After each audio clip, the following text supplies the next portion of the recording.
Thank you so much for joining me, Sarah.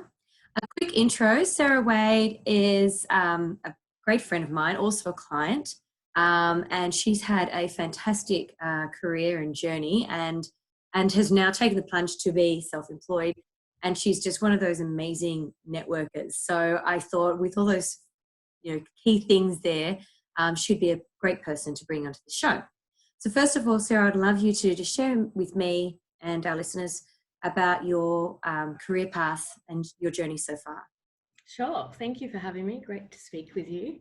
My background has been in sports marketing and sponsorship management. So I've always had a keen interest in sport and originally wanted to be a sports journalist, but I was academic at school and sort of took towards, the business side of subjects into university, in which I majored in marketing and then later into sports management. So I kind of forged a career in sports sponsorship, having worked at Melbourne Racing Club, into AFL, where I spent the majority of my career. And then 4 years ago, I moved to Sydney. And during my couple of years, early stages here, I worked across a sports marketing agency and then spent some time with the NRL. And it was about 18 months ago that I decided I'd kind of had enough of that working, for the governing body side. And I just wanted some time out to think about what it was that I wanted to do. And I kind of came to this realization that I kind of wasn't sure in terms of which path to take, but I knew what I didn't want to go back into. So it kind of led me to start picking up some contract work. And I think it was in a meeting with you, in fact, that I kind of realized that, maybe this is not such a bad idea to go out on my own. Why do I need to be in a fix or look for the next full-time opportunity when there are a number of opportunities out there that I could potentially consult or contract to?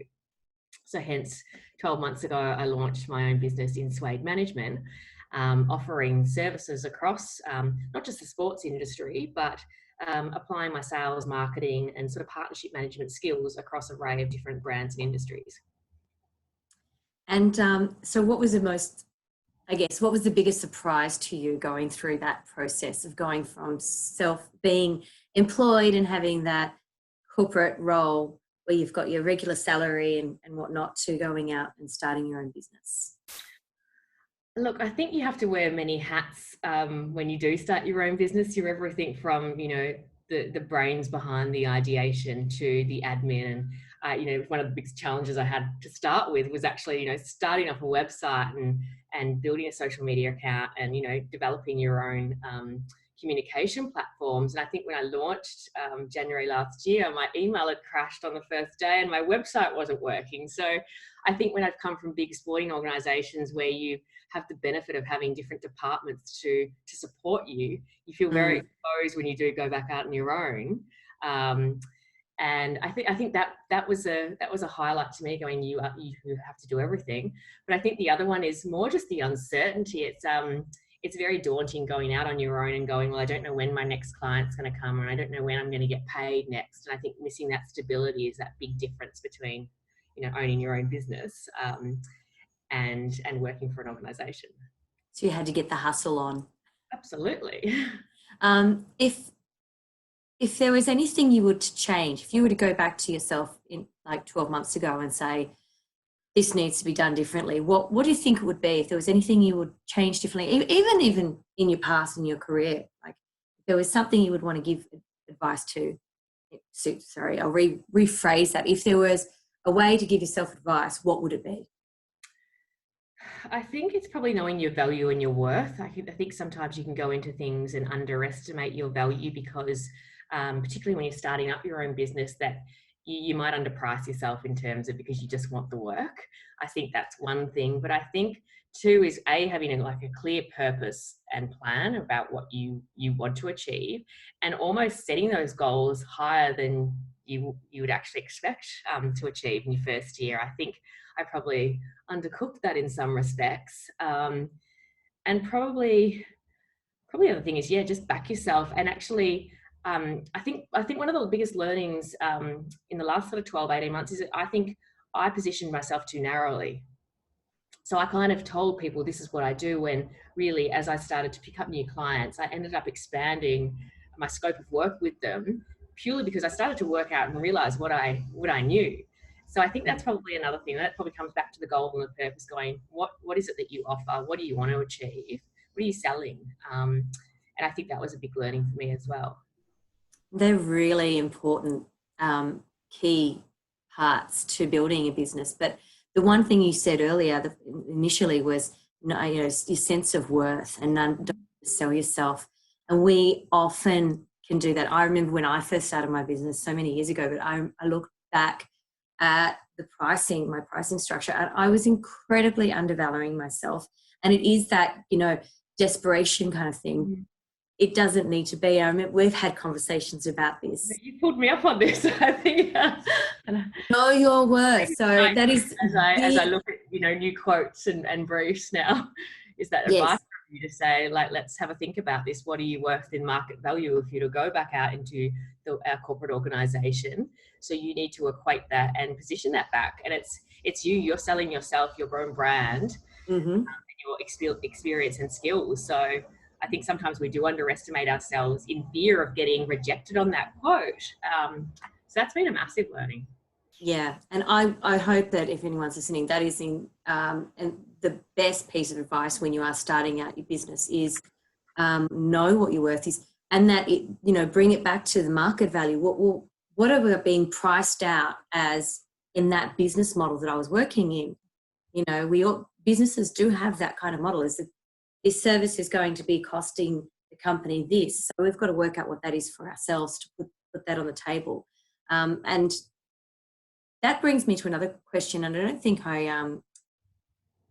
brought it up, or maybe I did in the email when we were talking, preparing for this podcast, was negotiating. I know that you have had, because you do sort of consulting work, so part of your business is actually giving them a scope of works and then a price model, and you would have to negotiate. What are the biggest lessons that you've had in terms of negotiating and improving those skills? There's been a few different scenarios this year, but I think it's almost going into it with more than one alternative.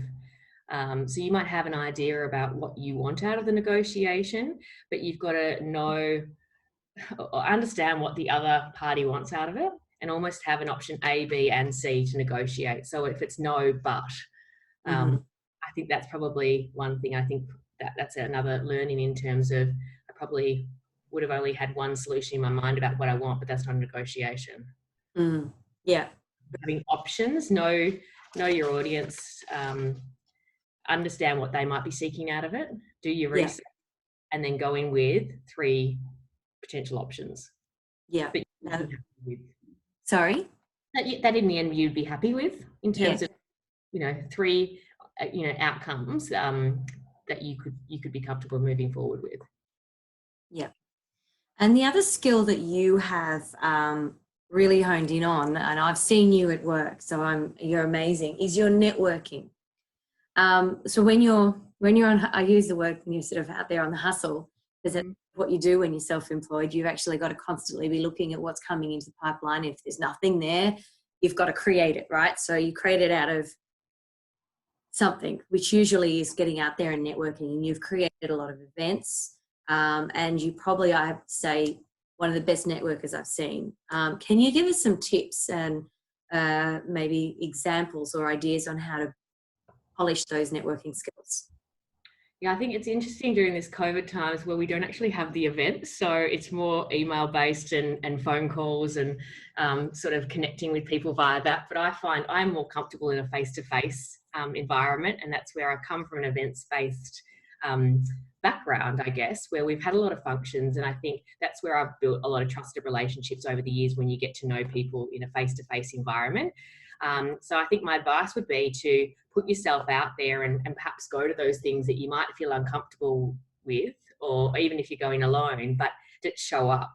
I think it's important to, when you're talking with new people, is to show interest and ask questions about what they do. And I think, the follow-up is just as important too. It's no use going to collect business cards and meet people if you're not actually going to follow up. And I'm not meaning hit up every person that you got a business card on the night, but I think where you find some mutual connection with somebody that they think that there might be an opportunity to discuss further, then that's something that you should follow up. But I think it's putting yourself in those positions to meet people. But I think, yeah, relationships have been key in terms of sort of how I built my business, and referrals as well. So that's probably where the networking is really important.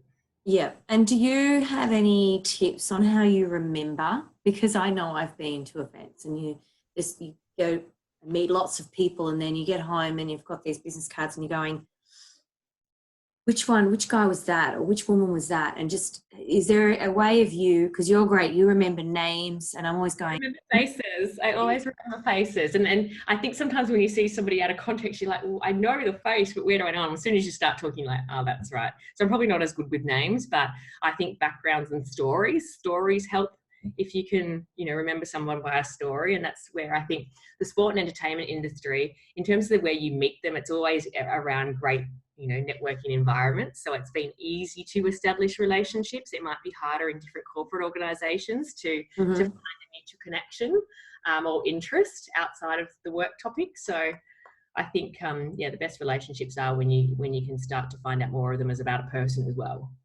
Right. That's great. That's a great tip. So yeah, because I mean, as I said, I've come from the corporate world and the finance world. Yours is sporting. They can be very different environments. And I find my favorite type of networking is when we're at the races, because it's whereas when you're in a room full of suits, it's very hard to find what someone else's personal loves and what their family are like, or whatever, to really get that connection. So that's a bit of a challenge, but I'm going to step up for that one when COVID-19 is. But I think it is timing too. It's pick your time and your moment when you're networking too. You're not going to go and hit up everybody in a room as well. So I think there's some tact around it. But that's probably, some of the advice I could give. Okay. Thank you. And I want to ask more, because obviously sensibility is about money as well. It's more on a money conversation now, just sort of moving from the startup, and you're fantastic at networking and you're a great negotiator. They're really important things to have when you're starting up a business. But the finance side and getting all of that right, has that been a challenge for you in terms of managing cash flow, understanding how tax works, or the ins and outs of contracts and whatnot? I think that the key to that is seeking the right advice in terms of, I think when I met you, I didn't really realise it was a possibility, or, to be able to set up your business or how to go about it. I think having a financial advisor and a reputable accountant, they're key in terms of establishing your business, because there's elements that I'm not, I don't know how to approach. So seeking the right advice is key to that.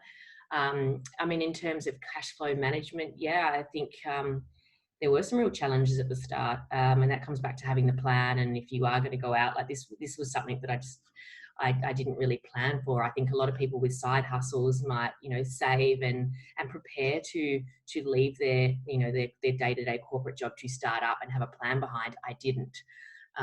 So it made cash flow to begin with quite difficult, but I think that led to making, some compromises around lifestyle and other personal choices to accommodate for that financial, balance during that early times. It really was about compromising. Yeah. Would you do anything different?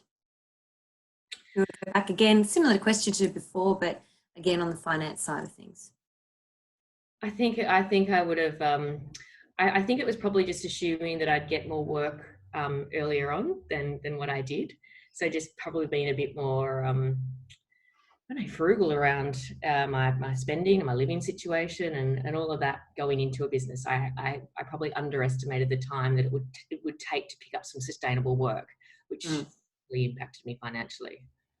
I have to say, and I've said this to you before, you have done so well so quickly, because a lot of startup businesses take, a good 18 to 24 months before they actually find their feet and feel like they're not, scurrying along to get, momentum. You've kind of really managed to approach it very well and kept your head on your sanity, because it can be quite a scary time. So I think for you, your business has been quite a success, even though you've kind of, you may not feel it like initially. Looking back from my experience and the businesses that I personally have set up myself and other clients that I have, you've done very well. In that short period of time, you've managed to get way through all that, the trouble, or, the challenges and the hiccups along the way, and get through it, which is fantastic. It is a challenge, especially the financial side of it.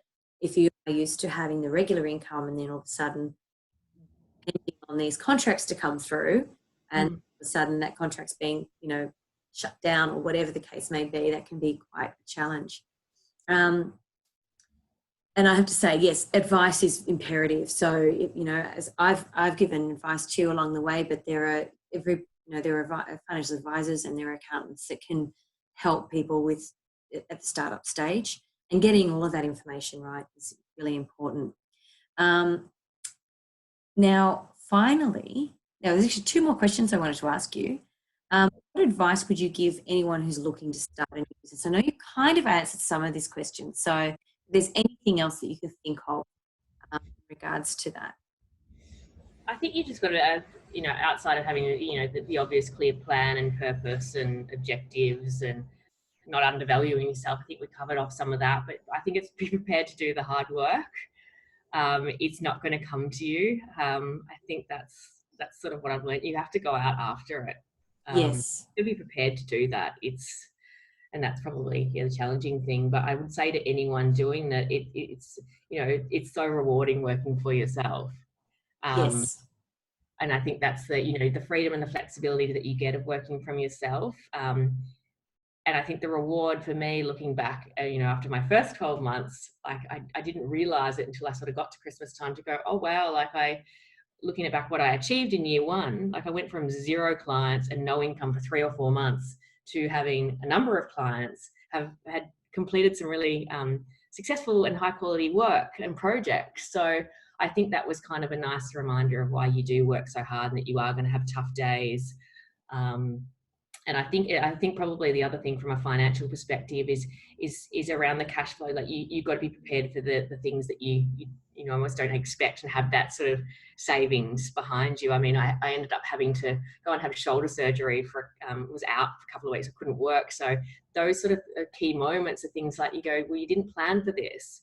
You don't get annual leave, you don't get sick leave. So you really need to think about that financially, about what you need to be earning, and have that sort of savings bank behind you in case the unexpected happens. Because you don't have a business or a corporate, entitlements to fall back on. Yeah. It's actually quite a interesting time that we're in now. Many of us actually go, here comes the rainy day that I may not have been prepared for. With COVID-19, a lot of businesses are going, well, we haven't got that cash flow to keep going. Thank God we've got the stimulus package, and I do digress, but it's very important to actually be prepared. Like individuals, we always should have that savings, to fall back on. So do businesses. They kind of need to do that too.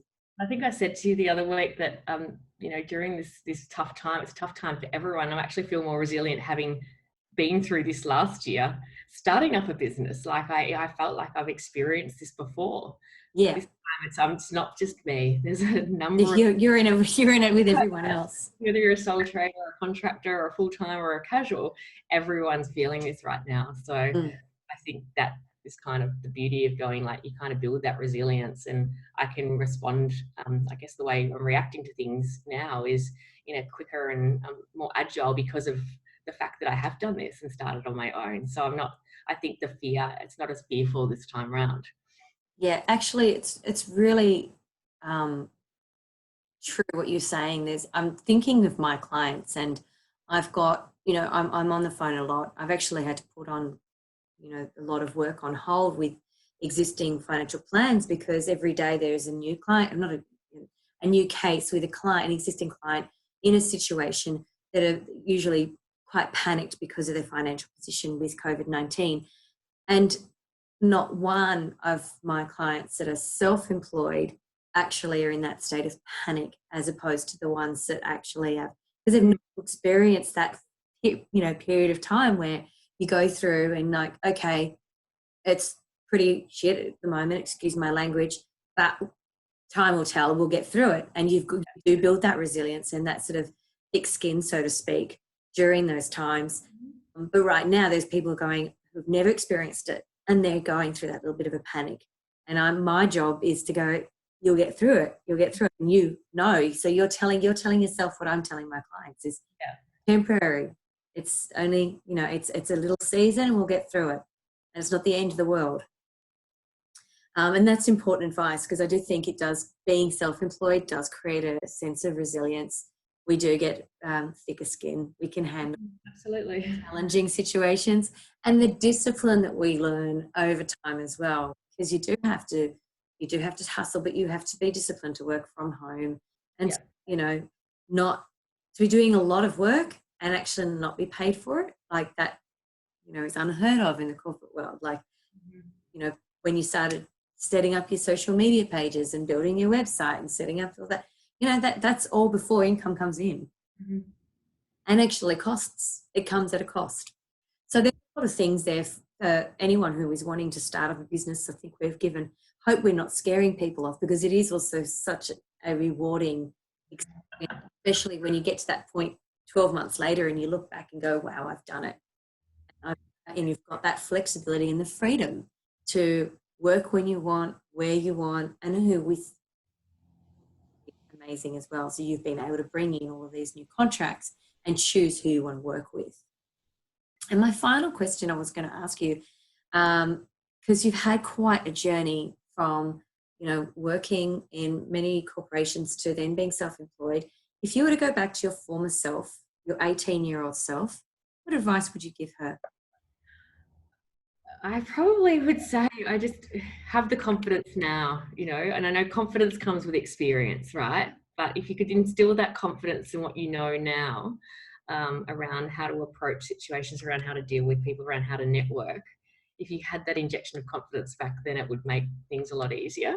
I think the other one would be, aim higher than you thought. Like, I think you can become too complacent with your goals, and potentially I stayed maybe too long at the AFL after 8 years, so it's having those stretch targets each time, but I guess be true to yourself and follow your passion too.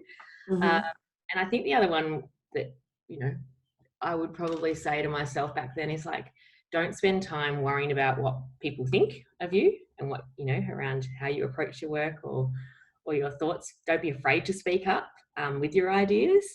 And I think, don't take things personally. And it can be very easy to fall into that, particularly when, like, having been a female that grew up in a male-dominated environment.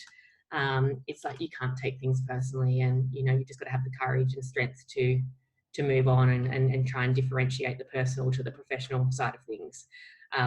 But at the same time, it's like, just have fun as well. Like, I think that's been the beauty of the industry that I worked. I've forged so many great relationships, made so many brilliant friends, and I have had fun along the way. But if only you could just wind back and go, there's been some moments where you're just like, don't worry about it, and it will be okay. Following your dreams and don't be afraid to step up and ask, for help or ask for more. You know what I mean? I think. Yeah. That's great advice. And I think anyone could take that advice on at any time of your life is, we've got to stop worrying about what other people think of us. We've got to step up. We've got to aim higher. Don't be afraid to ask and have courage. I think that's great advice. Yeah, I think that's even something I was going to say, even something that I would tell myself 12 months ago too, because I think when you start your own business, there's a fear of being exposed. I need you for a second. I'm recording. Okay. Sorry. It's all right. We can have that edited. I've got to wrap this up. So the baby's needing me. Thank you so much for joining us today. It was so many insights there and a lot of really key takeaways. So I really am happy that we can share this to other people. I hope anyone who's listening can take some of this advice on. You're a great networker. You're fantastic at what you do. I'm super proud of, how much you've achieved in the last 12 months, and I can't wait to see where you're going to take the business next. Thank you. Well, with your advice and help, I'm sure it will go from strength to strength. Oh, you have a great day. Thanks so much. Thanks so Take much. care.